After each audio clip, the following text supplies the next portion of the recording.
Hello everyone, সবাই কেমন আছেন? আসসালামু আলাইকুম। আপনাদের সবাইকে ইমো কালার ক্রাফটসে স্বাগত। তো রাত্রে ভাবতেছিলাম যে কিছু প্রোডাক্ট আমি রং করব। তো আমার কাছে জিপসামের তেমন কোনো আইটেম করা নেই, মানে রং ছাড়া মানে বানানো নেই। তো ভাবলাম রং করব কি রং করি? তো একটা জুয়েলারি বক্স নিছি। তো দেখতেই পারছেন আমার জুয়েলারি বক্সের কি অবস্থা, ময়লা পড়ে গেছে। তো ভাবছি এটাকে আমি একটা মডিফাই করে কালার করব। তো আপনাদের সেটাই দেখাবো যে কিভাবে কালার করি, নতুন কিভাবে বানানো যায় পুরানটাকে। তো আমি বার্নিশ নিয়ে নিছি।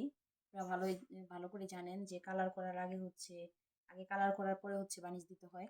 তো আমি যেহেতু এই সাদাটাকে ময়লাটাকে চাচ্ছি যে একটু মানে ঢেকে ফেলবো, এ কারণে আর কি যে আমি এটার সাথে রঙের সাথে মিক্স করে দিব।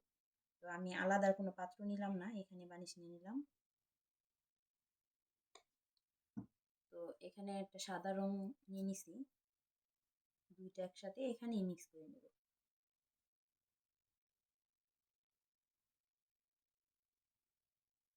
মিক্স করে এটা পুরাটাই দিয়ে দিব। আমরা এখানে দিয়ে নিই।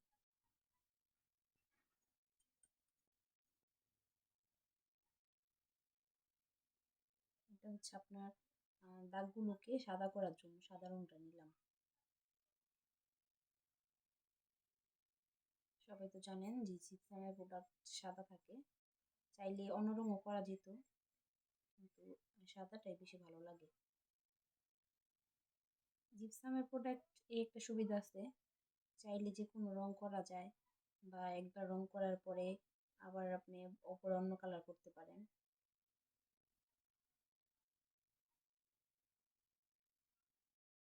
তো দেখতে পাচ্ছেন আমি এটাকে সাদা কালার করে নিছি। সাদা কালার করে হালকা 10 মিনিটের মতো শুকাই নিছি।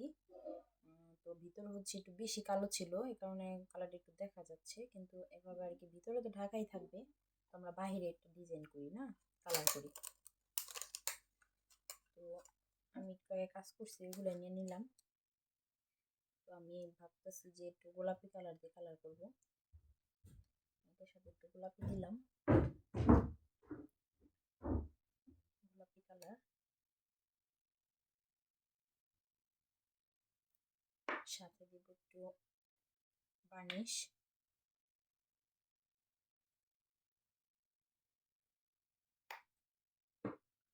আর সাথে দিব একটুখানি গ্লিটারের মতো, যাতে হালকা চিকচিক করে। বেশি দেবো না, হালকা।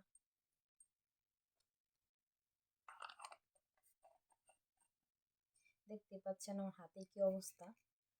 যারা রং করতে আগ্রহী বা যারা এইসব কাজ করেন, অবশ্যই হাতে গ্লাভস পরে নেবেন, মুখে মাস্ক পরে নেবেন। তো আমি গ্লাভস পরে কমফোর্ট না, কাজ করতে পারি না, কারণে আমি গ্লাভস ইউজ কম করি।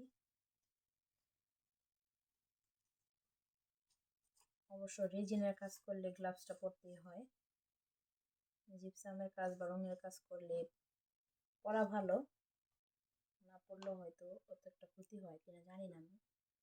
তো আমরা একটু রং করে নিই, মনের মতো যে যেরকম খুশি ওরকমই করতে পারেন, তবে আমি যতটুকু পারি ওরকম করছি। দেখতে পাচ্ছেন আমার ঢাকনাটা প্রায় রং করা শেষ। তো এবার আমি নিচের পাটটা করব।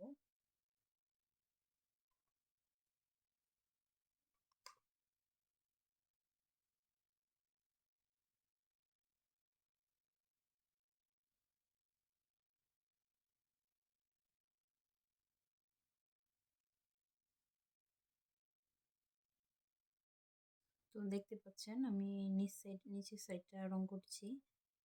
তো কেমন হয়েছে আমাকে জানাবেন অবশ্যই কমেন্টে, যারা দেখছেন এই ভিডিওটা। আমি একটু কয়েকটা লাইন ছেড়ে ছেড়ে এরকম কালার করে নেব।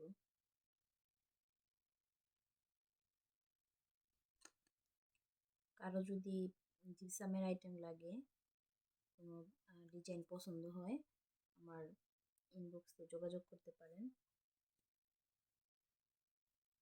যারা মুন্সিগঞ্জের ভিতরে আছেন তারা আমাদের দোকানেও আসতে পারেন। টঙ্গিবাড়ি থানা, বালিয়াও বাজার, এশিয়া ব্যাংকের নিচে আমাদের দোকান। এশিয়া ব্যাংকের সিঁড়ির সাথেই আমাদের দোকান। তো আমাদের পেজে ভিডিও পোস্ট করা আছে, টিকটক ছাড়া আছে। আপনারা ওগুলো দেখেও ইনবক্স করতে পারেন, যার যেটা লাগবে, যেটা পছন্দ, স্ক্রিনশট বা ছবি তুলে আমাদের ইনবক্সে যোগাযোগ করতে পারেন।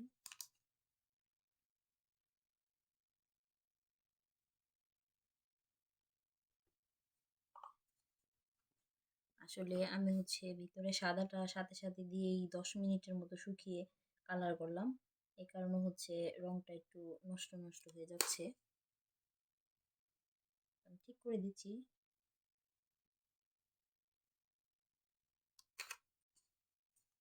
আসলে আমার কাছে মনে হয় যে কোনো কাজই হোক, যত্ন নিয়ে করলে ছোট ক্ষুদ্র ক্ষুদ্র কাজও খুব সুন্দর লাগে দেখতে।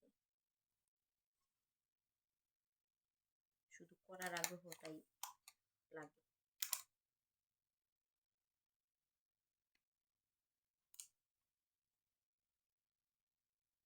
তো দেখতেই পাচ্ছেন আমার রং করা প্রায় শেষ। তো দেখেন কেমন হয়েছে আমাকে জানাবেন ইনবক্সে অবশ্যই। আমার পেজটা ফলো দিয়ে রাখবেন, যাতে নতুন নতুন ভিডিও আপনার কাছে সাথে সাথে নোটিফিকেশন যায়। তো সবাই আমাদের পাশেই থাকবেন। আসসালামু আলাইকুম, ভালো থাকবেন।